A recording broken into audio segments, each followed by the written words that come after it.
Hello guys, কাল সন্ধ্যাবেলায় আমরা ক্যানিং মিলন মেলায় গিয়েছিলাম। জিও এই প্রথম কোনো মেলায় গেল, তো ওর ভীষণ ভালো লেগেছে। আমরা তো দেখলাম ফার্স্টে প্রচুর স্টল বসেছে, যেমন খাওয়ারের, তারপর সাজার জিনিসের। তো আমরা ফার্স্টেই ফুচকা খেলাম, জিওকেও একটু শুকনো ফুচকা খাওয়ালাম। তারপর পাপড়ি চাট খেলাম। জিও সব রাইডগুলো দেখছিল, ওর ভীষণ ভালো লাগছিল কারণ ওখানে প্রচুর আলো ছিল। সেলফি জোনের দিকে যাচ্ছিলাম ফটো তোলার জন্য, কিন্তু ওখানে প্রচুর ভিড় ছিল, সবাই ওখানে ফটো তুলতে ব্যস্ত ছিল, তো আমরা জায়গা পাইনি। তারপর আমরা পুরো মেলাটা ঘুরে দেখছিলাম। আমি কিছু কিনেছি, মেলা থেকে ঝুড়ি কিনেছি, তারপর হাতের কাজের জিনিসও কিনেছি, খুব সুন্দর হাতের কাজের জিনিস ছিল। তারপরে আমরা খাওয়া দাওয়া করলাম আবারও। শীতকালের মেলাতে তো পিঠে থাকবেই, তো আমরা পিঠেও খেলাম।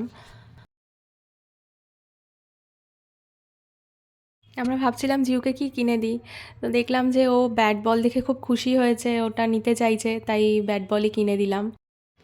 সব মিলিয়ে খুবই ভালো লেগেছে, অনেক চেনা লোকের সাথেও দেখা হয়েছে, খুবই মজা করেছি। তো গাইস, চলো টাটা।